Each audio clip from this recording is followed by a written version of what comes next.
नमस्ते। अच्छा, एक बात बताइए, क्या अच्छी तरह से बात कर पाना ये कोई पैदाइशी टैलेंट है? नहीं, ये एक ऐसा स्किल है जिसे कोई भी सीख सकता है। और आज हम इसी स्किल में मास्टर बनने के 6 जरूरी सूत्रों को समझने वाले हैं। तो चलिए शुरू करते हैं। कभी ना कभी तो ऐसा जरूर महसूस हुआ होगा कि हम बोल तो रहे हैं, लेकिन कोई सच में सुन ही नहीं रहा है ना? बहुत फ्रस्ट्रेटिंग होता है जब ऐसा लगता है कि हमारी आवाज किसी तक पहुंच ही नहीं रही। तो इसका सल्यूशन क्या है? जोर से चिल्लाना? बिल्कुल नहीं। असल सल्यूशन है बेहतर तरीके से कनेक्ट करना।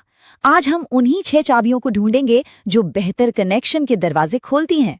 तो हमारा पहला और शायद सबसे जरूरी सूत्र है एक्टिव लिसनिंग, यानी ध्यान से सक्रिय होकर सुनना। देखिए, अच्छी बातचीत की शुरुआत हमेशा एक अच्छा श्रोता बनने से ही होती है। और पता है मजे की बात क्या है? हम में से ज्यादातर लोग सिर्फ जवाब देने के लिए सुनते हैं। मतलब कोई कुछ कह रहा है और हमारे दिमाग में पहले से ही अपना जवाब तैयार हो रहा होता है। लेकिन असली एक्टिव लिसनिंग वो है जब हम जवाब देने की जल्दी में नहीं, बल्कि सामने वाले को सच में समझने के लिए सुनते हैं। तो सवाल ये है कि एक अच्छा एक्टिव लिसनर बना कैसे जाए? चलिए, इसके 5 आसान तरीके देखते हैं। सबसे पहले, किसी को बीच में मत टोकिए, उनकी बात पूरी होने दीजिए।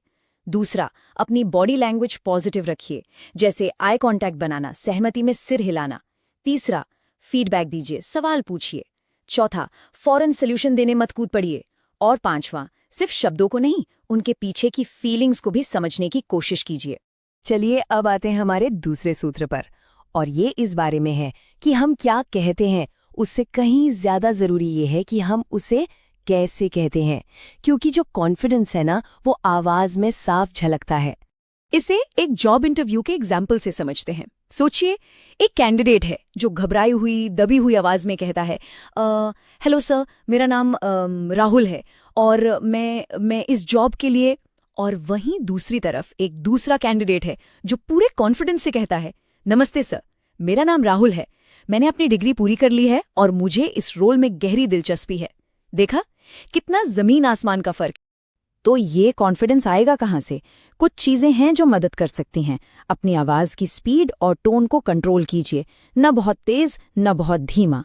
शीशे के सामने बोलने की प्रैक्टिस कीजिए, इससे बॉडी लैंग्वेज सुधरेगी। बोलने से पहले अपने मेन पॉइंट्स हमेशा तैयार रखिए। और हाँ, अगर ग्रुप के सामने बोलने से डर लगता है तो शुरुआत छोटे ग्रुप से कीजिए, अपने दोस्तों या परिवार के साथ। ठीक है, अब चलते हैं हमारे तीसरे सूत्र की तरफ, और ये है बॉडी लैंग्वेज। वो बातें जो जुबान नहीं कह पाती, वो हमारा शरीर कह देता है। और ये नंबर आपको हैरान कर देगा। किसी भी बातचीत में 55% रोल हमारी बॉडी लैंग्वेज का होता है। सोचिए, इसका मतलब है कि हम कैसे खड़े हैं, हमारे हाथ कैसे चल रहे हैं, ये सब हमारे शब्दों से भी ज्यादा मायने रखता है। तो अच्छी बॉडी लैंग्वेज के 5 मेन पिलर्स क्या हैं? पहला, कॉन्फिडेंट आई कांटेक्ट, घूरना नहीं है, बस देखकर बात करनी है। दूसरा, अपने हाथों का सही इस्तेमाल करें अपनी बात को सपोर्ट करने के लिए। तीसरा, अपनी पोस्चर सीधी और ओपन रखें। चौथा, चेहरे पर सही एक्सप्रेशंस लाइए। और पांचवा, हाथ मिलाने का तरीका और पर्सनल स्पेस का ध्यान रखिए। हमारा चौथा सूत्र है असरदार सवाल पूछना। देखिए, अच्छी बातचीत का मतलब सिर्फ अपनी बात कहना नहीं होता, बल्कि दूसरों को समझना भी होता है। और ये होता है सही सवाल पूछने से। अब यहाँ 2 तरह के सवाल होते हैं। एक होते हैं बातचीत खत्म करने वाले सवाल, जैसे क्या घूमना पसंद है, जवाब आएगा हाँ या ना और बात खत्म। दूसरे होते हैं बातचीत शुरू करने वाले सवाल, जैसे अब तक की सबसे यादगार ट्रिप कौन सी रही और क्यों। ऐसे सवाल कहानियों को जन्म देते हैं, कनेक्शन बनाते हैं। एक बहुत अच्छी कहावत है कि बातचीत की कला सही जवाब देने में नहीं, बल्कि सही सवाल पूछने में है। और ये बात बिल्कुल सटीक है। जब हम सवाल पूछते हैं तो हम दिखाते हैं कि हमारी रुचि है, कि हम सामने वाले को महत्व देते हैं। और बस यहीं से एक अच्छी बातचीत की नींव पड़ती है। अब आता है 5वां सूत्र, एम्पैथी, यानी सहानुभूति। ये वो इमोशनल ग्लू है जो लोगों को आपस में जोड़ता है और मजबूत रिश्ते बनाता है। ये सिर्फ सुनना नहीं है, ये महसूस करना है। सिंपैथी और एम्पैथी में एक बहुत बड़ा फर्क है। सिंपैथी यानी हमदर्दी होती है, किसी के लिए बुरा फील करना, जैसे कहना अरे तुम्हारे लिए बुरा लग रहा है। लेकिन एम्पैथी का मतलब है किसी के साथ फील करना, जैसे कहना मैं समझ सकता हूँ कि ये कितना मुश्किल होगा। तो एम्पैथी प्रैक्टिस करने का एक बहुत ही सिंपल लेकिन पावरफुल नियम है। जब भी कोई अपनी प्रॉब्लम बताए तो सॉल्यूशन देने से पहले उसे समझने की कोशिश कीजिए। अक्सर लोगों को सॉल्यूशन नहीं, बस एक ऐसा इंसान चाहिए होता है जो उन्हें समझे। और अब हम आ गए हैं अपने आखिरी और छठे सूत्र पर। ये वो सूत्र है जो बाकी पांचों स्किल्स को एक साथ लाकर हमारी बातचीत को यादगार और मीनिंगफुल बनाता है। तो किसी भी बातचीत को एंगेजिंग कैसे बनाएं, ये 5 टिप्स काम आएंगी।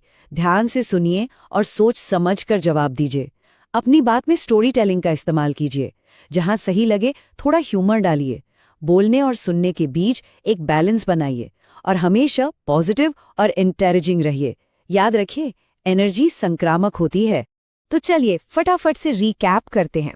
कनेक्शन बनाने के 6 सूत्र हैं: एक्टिव लिसनिंग, कॉन्फिडेंस के साथ बोलना, असरदार बॉडी लैंग्वेज, पावरफुल सवाल पूछना, सच्ची एम्पैथी और आखिर में इंगेजिंग बातचीत करना।